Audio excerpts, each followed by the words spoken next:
கர்த்தருடைய பரிசுத்தமுள்ள நாமத்திற்கு ஸ்தோத்திரம். இன்றைய நாளின் கர்த்தருடைய வார்த்தையாக உபாகமம் 13ஆம் அதிகாரம் 18ஆம் வசனத்தினுடைய கடைசி பகுதி. உனக்கு இறங்கி அவர் உன் பிதாக்களுக்கு ஆணையிட்டபடி உன்னை விருத்தி அடைய பண்ணுவார். உன் பிதாக்களுக்கு ஆணையிட்டபடி உன்னை விருத்தி அடைய பண்ணுவார். தேவனாகிய கர்த்தர் இந்த வார்த்தையை கேட்கிற தம்முடைய பிள்ளைகள் ஒவ்வொருவருக்கும் இந்த நாளிலே கொடுக்கிற வாக்குத்தத்தம், அவர் உங்களை விருத்தி அடைய பண்ணுவார். அவர் உங்களுடைய வாழ்க்கையில் மேன்மையை கொடுப்பார், செழிப்பை கொடுப்பார். He will make you to prosper. உன் பிதாக்களுக்கு ஆணையிட்டபடி அவர் இதை செய்வேன் என்று சொல்லுகிறார். ஆபிரகாமை பார்த்து தேவனாகிய கர்த்தர் சொல்லும் பொழுது, ஆதியாகமம் 12ஆம் அதிகாரத்தில் நாம் அந்த வசனத்தை பார்க்க முடியும். ஆபிரகாம் இடத்தில் தேவனாகிய கர்த்தர் சொல்கிறார், நான் உன்னை பெரிய ஜாதியாக்கி உன்னை ஆசீர்வதித்து உன் பேரை பெருமைப்படுத்துவேன், நீ ஆசீர்வாதமாக இருப்பாய். கர்த்தர் அதை நிறைவேற்றினார்.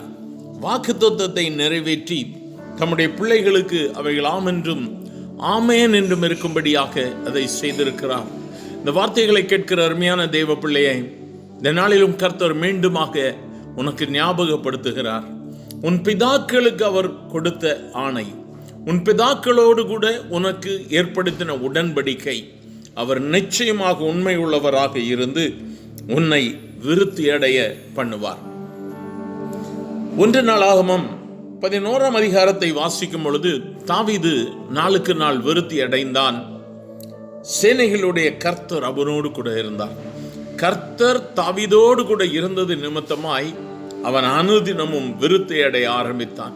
இன்றைய நாளிலும் கர்த்தரை பிடித்துக் கொள்ளுங்கள், இயேசுவை பிடித்துக் கொள்ளுங்கள். அவரோடு கூட உங்களுடைய ஐக்கியம் நெருங்கும் பொழுது அவர் உங்களை விருத்தி அடைய பண்ணுவார். எந்த சக்தியும் அதை தடுத்து நிறுத்த முடியாது. கர்த்தர் சொன்னதை அவர் செய்கிறவராக இருக்கிறார்.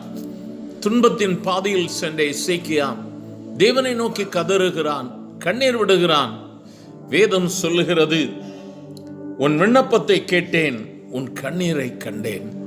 இந்த நாளிலும் கண்ணீரோடு கூட நீ நின்று கொண்டு இருக்கிறாயோ? தேவ சமூகத்தில் விண்ணப்பத்தை கொடுக்கிறாயோ? அந்த எசேக்கியாவிற்கு ஆயுளின் வருடத்தை 15 வருடங்கள் கூட்டி கொடுத்தவர் இன்று உன்னுடைய வாழ்க்கையில் ஆயுளை மட்டுமல்ல, எல்லா நன்மைகளையும் அவர் கூட்டி கொடுக்க வல்லமை உள்ள தேவனாக இருக்கிறார். உன் பிதாக்களோடு அவர் ஏற்படுத்தின உடன்படிக்கையில் உண்மை உள்ளவராக இருப்பார். அவர் பொய் சொல்லுகிறதற்கு ஒரு மனிதன் அல்ல. ஆகவே கர்த்தரை நம்புங்கள். கர்த்தரை நம்புகிற ஜனம் ஒரு நாள் வெட்கப்பட்டு போகாது. அவர் உனக்கு இறங்குவார், அவர் உனக்கு மனம் இறங்குவார். இந்த நாளிலும் கூட உன்னை விருத்தி அடைய பண்ணுவார். அவரை நோக்கி பார்க்கலாமா? எங்கள் அன்பின் ஆண்டவரே, ஆசீர்வதிக்கப்பட்ட இந்த வேலைக்காக நன்றியப்பா. இந்த வேளையிலும் கூட கர்த்தாவே, நாங்கள் உங்களை நோக்கி பார்க்கிறோம். தேவாவியானவர் உம்முடைய பிள்ளைகளுடைய கண்ணீரின் ஜெபத்திற்கு பதில் கொடும் ஆண்டவரே. எசேக்கியா அவருக்கு மனம் இறங்கினீர். என்ன நாளில் உம்முடைய பிள்ளைகளுடைய இக்கட்டான சூழ்நிலைகளில் கர்த்தர் விருத்தி அடைய பண்ணும். கர்த்தர் மேன்மைப்படுத்த வேண்டுமா ஜெபிக்கிறேன். நான் உன்னை விட்டு விலகுவதும் இல்லை, கைவிடுவதும் இல்லை என்று சொன்னவர் இந்த நாளில் ஒரு புதிய உடன்படிக்கை பிள்ளைகளோடு, பிதாக்களோடு கூட ஏற்படுத்தின அந்த உடன்படிக்கை உம்முடைய பிள்ளைகளோடு கூட ஏற்படுத்தும் ஆண்டவரை, உற்சாகப்படுத்தும். நீர் அப்படி செய்கிற தயவிற்காய் ஸ்தோத்திரம். ஆசீர்வதியும் இயேசுவின் நாமத்தில் பிதாவே, ஆமேன். எனக்கு அருமையானவர்களே, இந்த வசனத்தினுடைய ஆங்கில வேதாகமத்தில் உபாகமம் 13:17 வசனத்தில் இந்த வார்த்தை குறிக்கப்பட்டிருக்கிறது. நன்றி.